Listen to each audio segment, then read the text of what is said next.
में छोटा राजन है ना, हाँ। उनको जाके पूछो आप ममता कुलकर्णी को जानते हो? कभी जीवन में उसने फोन किया किसी गधे के लिए? मुझे अच्छा लगा, मीठा आदमी, गुजराती आदमी है। ग्लैमर, विवाद, अंडरवर्ल्ड कनेक्शन और सन्यास, ये शब्द शायद ही किसी बॉलीवुड एक्ट्रेस की जिंदगी को इतनी सटीकता से परिभाषित कर सकते हैं जितनी की ममता कुलकर्णी की। 90 के दशक की यह अभिनेत्री, जिसने एक वक्त पर बॉलीवुड में अपनी पहचान बोल्ड अंदाज और हिट फिल्मों से बनाई थी, उसी इंडस्ट्री से अचानक गायब हो गई। मॉडलिंग से बॉलीवुड में एंट्री, टॉपलेस फोटोशूट से लेकर ड्रग माफिया से रिश्ते और फिर अचानक साध्वी बनकर धार्मिक जीवन की तरफ रुख करना, यह सफर किसी थ्रिलर फिल्म से कम नहीं है। आज हम 20 मिनट लंबी डॉक्यूमेंट्री में आपको ममता की जिंदगी के हर पहलू को विस्तार से बताएंगे। शुरुआत करेंगे उनके बचपन से, फिर बॉलीवुड करियर की ऊंचाइयों और मेरा अंत क्या है?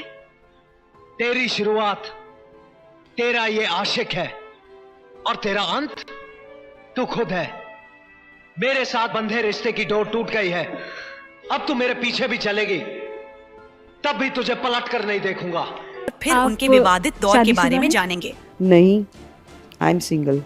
Totally single.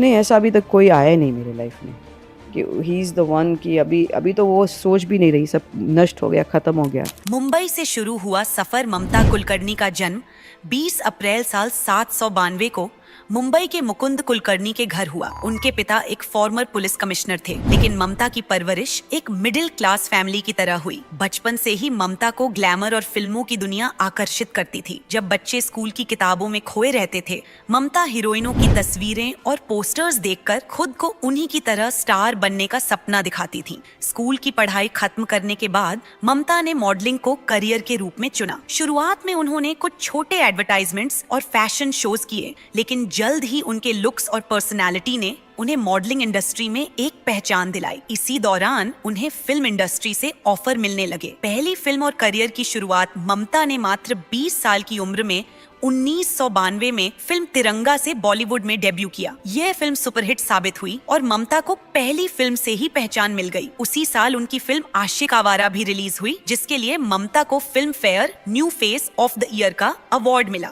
इसके बाद उन्होंने वक्त हमारा है, क्रांतिवीर और करण अर्जुन जैसी कई हिट फिल्मों में काम किया। करण अर्जुन ने ममता को बॉलीवुड की टॉप एक्ट्रेसेस में ला खड़ा किया। ये फिल्म सलमान खान और शाहरुख खान के साथ उनके करियर की सबसे बड़ी हिट साबित हुई। लेकिन ममता की असली पहचान सिर्फ फिल्मों से नहीं, बल्कि उनके बोल्ड और विवादित कदमों से बनी। टॉपलेस फोटोशूट जब बवाल मचा 1993 में, ममता 1993 में ममता ने स्टारडस्ट मैगजीन के लिए एक टॉपलेस फोटोशूट कराया।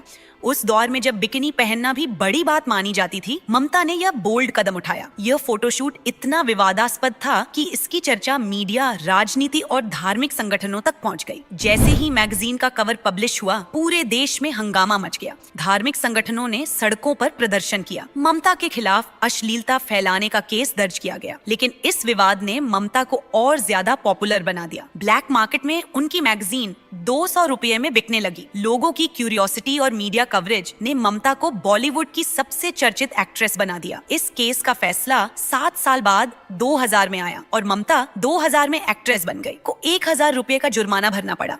अंडरवर्ल्ड कनेक्शन और छोटा राजन, इस दौरान ममता का नाम अंडरवर्ल्ड डॉन छोटा राजन से जुड़ा। कहा जाता है कि छोटा राजन, जो उस वक्त बॉलीवुड में अपना दबदबा बनाए हुए था, ममता की खूबसूरती पर मोहित हो गया था। छोटा राजन के इशारे पर ममता को कई फिल्में मिली। 1998 की फिल्म चाइना गेट में भी कुछ ऐसा ही हुआ। डायरेक्टर राजकुमार संतोषी ने शुरुआत में ममता को फिल्म से निकाल दिया था, लेकिन छोटा राजन के दबाव में उन्हें वापस कास्ट करना पड़ा। हालांकि फिल्म फ्लॉप साबित हुई, लेकिन ममता और राजकुमार संतोषी के बीच तनाव बढ़ गया। ममता ने संतोषी पर यौन शोषण का आरोप लगाया। उन्होंने कहा कि संतोषी ने उनके कई सीन्स काट दिए थे। ड्रग माफिया विक्की गोस्वामी से शादी बॉलीवुड से धीरे धीरे गायब होने के बाद ममता ने दुबई में ड्रग माफिया विक्की गोस्वामी से शादी कर ली। विक्की गोस्वामी को दुबई में ड्रग तस्करी के आरोप में 12 साल की सजा हुई थी। ममता और विक्की ने दुबई में कई साल बिताए। 2016 में ममता का नाम 2000 करोड़ के ड्रग रैकेट में सामने आया। शुरुआत बड़ी खबर से। इस वक्त बड़ी खबर ये आ रही है कि महाराष्ट्र की पुलिस ने 2000 करोड़ रुपए के ड्रग्स के मामले में ममता कुलकर्णी को भी आरोपी बनाया है। पुलिस सूत्रों के मुताबिक ड्रग्स की पकड़ी गई खेप के केस में पुलिस को ममता कुलकर्णी के खिलाफ अहम सबूत मिल चुके हैं। पुलिस का कहना है कि सोलापुर की जिस कंपनी से ड्रग्स की खेप पकड़ी गई थी, उस कंपनी में ममता कुलकर्णी भी बतौर डायरेक्टर शामिल थी। मुंबई पुलिस ने ममता के खिलाफ एफआईआर दर्ज की। हालांकि बाद में बॉम्बे हाईकोर्ट ने उनके खिलाफ एफआईआर रद्द कर दी, लेकिन तब तक ममता की छवि पूरी तरह खराब हो चुकी थी। संन्यास और साध्वी बनने का सफर लगातार कंट्रोवर्सीज और कानूनी मामलों से परेशान होकर ममता ने संन्यास लेने का फैसला किया। 2015 में वे प्रयागराज के महाकुंभ में नजर आईं और उन्होंने किन्नर अखाड़ा में शामिल होकर महामंडलेश्वर की उपाधि ले ली, लेकिन यहाँ भी विवाद उनका पीछा नहीं छोड़ पाए। किन्नर अखाड़े ने आरोप लगाया कि ममता ने नियमों का उल्लंघन किया और उन्हें महामंडलेश्वर के पद से हटा दिया गया। क्या ममता का साध्वी बनना एक पब्लिसिटी स्टंट था? ममता का साध्वी बनना भी विवादों से घिरा रहा।